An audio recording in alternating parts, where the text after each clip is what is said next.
if it's the weekend, it means we're talking animation. And we have the show needs no additional promotion. Every time I go into my Amazon Fire TV, I see a banner for it.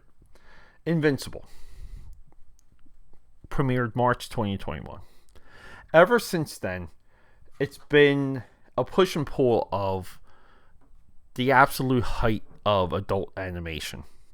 The more I watch Invincible, the more I say this is it. Now, previously, the Netflix Zack Snyder series, Twilight of the Gods, really captured my attention. But, that dropped during seasons of Invincible. But Invincible roars back and just reminds us of what adult animation is, where it can go, and what it means. So let's talk about it. Quiet on the set!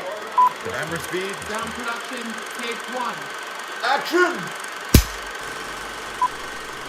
I just want to get this off of my chest. The true hero of this series is Simon Racioppa. I butcher names. I know some of you guys put the phonic spell, those phonic pronunciations in the comments. Simon Racioppa. This is our showrunner. This is our writer. This is our guy that is the co-creator of Invincible for Amazon. And what he is doing with this source material, he's got some good source material. You cannot deny that. Excuse me. But he is molding it. He's transforming it into something honest and true. So he's boiling all of this comic book junk, we'll call it. And guys, I got huge respect for the comic. I was there when it dropped. I think even in season 3, we have like a Tech Jacket and Wolfman cameos. I wonder if there's a Science Doll cameo coming up. Or maybe I missed it. But he takes the comic book junk and we have the streamlined drama. And it's painful to watch sometimes because when we get to the final episodes, I think we're down to the last 2 episodes. I just watched episode 7 of season 3. I think there might be 8. You feel such a loss for Invincible.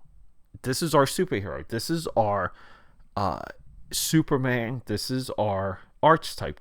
This is a character that just cannot die. And part of the hook of the comic was that we'll make him bloody and we'll have bloody death. Like, he'll be invincible, but he can get blood splattered. But along the way, there were elements of the human drama. So the drama gets our hearts, essentially. We feel for these characters. And the comic book was really good with just offing characters. So like every couple of issues, you would have something just shocking. The series also does a little bit of the Dragon Ball Z gimmick, where someone will show up that's just more just more powerful, just because. Here's a guy, he's more powerful just because, and now we have to fight. This worked very well for Generation Dragon Ball Z. I always view Dragon Ball Z as a degradation in storytelling. The popularity of it, I feel like even then at the time, was just going to lower the vernacular and the threshold of what we viewed as good storytelling. Maybe, dare I say, proper storytelling. Invincible takes his Dragon Ball Z formula to perfection. With all of that, we're roaring towards what I believe to be the final episode of season 3. And I cannot wait to watch it. Now, here's the wild thing. I went through the episodes of Invincible. I missed chunks of like season 1, season 2, even 2 or 3 episodes of season 3. And you might say, like, well, Pete, like, what are you doing? Like, how can you follow it? Do you really care about it? To me, the strength of Invincible is I can just watch an episode. I don't have to obsessively track every single piece that's happening, because I know if I catch an episode, I'm going to be entertained. And that is the absolute essence of serialized storytelling. And this is where Simon comes in as a absolute visionary. I don't know if it's intentional. I don't know if if some of the analytics and some of the executives from the Amazon Prime Studios, again, these are different compartments, departments that that affect the final product that we're not used to when it comes to normal Hollywood or animation production. There's a lot of focus groups. There's a lot of notes. There's a lot of comments, and there's also a higher intent when it comes to releasing and dropping a lot of these shows. So dare I say, is this by design? It feels to me that it is, and it separates Invincible from everything else. I cannot think of any other series, animated or not, where I can catch episode 5 and be okay with skipping episodes like 3 and 4. With all of that, we have this drama that's built into the show, and it's phenomenal. Our protagonist, Mark, I think it's Mark Grayson. I just remember it as Dick Grayson. Mark Grayson is the analog of the audience. He has the absolute perfect plight. He's the Peter Parker with almost like bigger problems, with more weighty, more real world problems. And Invincible leverages all of these things that we know about superheroes. Every single archetype, every single stereotype, every single like icon.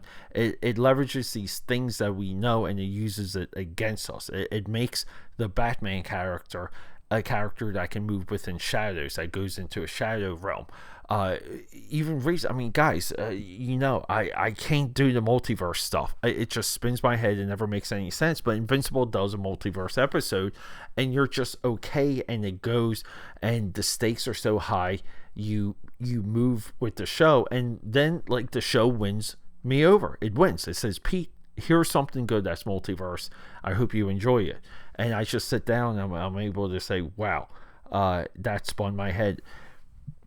What they've done with the multiverse is they make things completely impossible for our main character. The way how this show levels up on itself and creates the stakes, and then almost like resets them along the way. This episode 7 reset the stakes twice within it, like the very episode. It's significant. It's important to me. It's masterful storytelling. Now we have this like complement to the comic books. This looks like Ryan Ottley's work. Who is the other creator? It's Robert Kirkman, Ryan Ottley, and Corey Walker. It looks like it's from the comic book page. The coloring, the line work, the character design, even some of the violence. When things get completely gory, this looks like it's screams from the comic. Now, I followed the comic for a good while, maybe the first 5 years. I believe it went up to issue 90 or 75. I don't know the exact length of the comic book, but it's there. Like, they're following some of the beats from the comic. I think that what they deviated from what I'm familiar with, it's smart choices. It's there. This is a fantastic template, but they also have some really good roots. They have strong bones when it comes to what to adapt, what the looks are, what the feeling is, who the supporting characters are. And Invincible reinforces this fantasy of two things: the alter ego and the supporting cast for the American comic book character. I'm not sure where there has been a better supporting cast for a superhero in the modern day, and I'm talking about all of it, aka Patters. We can talk about the MCU. We can talk about Jon Favreau's character. There, even Marissa Tomei, she is a great supporting character for the MCU Spider-Man. But this one actually has relationships within the relationships, like deviations, if you will, that you actually care about. Characters disappear for a little bit, they move on in life. When we're reintroduced to them, we care, and all of that goes down to Simon. That's why when this episode drops, whenever it drops, Simon's name's going to go into the headline of this episode, because I feel like we gotta give this guy the credit, and that's what we do here, because we watch everything. We don't just read you the Wikipedia articles or read you what's happening online. My audience, to me, You guys are my audience. You guys know, you get it straight. And just from what I've seen, I believe this is the real influence for the show. So we give credit. We give credit where credit's due, and that's what feels good about this show, or about just this episode. So, AKAPADers, it's the weekend. Maybe wait until the kids go to sleep. Grab yourself some cereal, because that's what we do on animation weekends. Get yourself some milk. My favorite cereal is Fruity Pebbles. I will settle for Cap'n Crunch with or without crunch berries. I'll take both, but without is what my preference is. I do like the peanut butter Cap'n Crunch too, by the way. Get yourself some cereal, put the kids to bed, and get watching Invincible. Go. Okay, that's a wrap.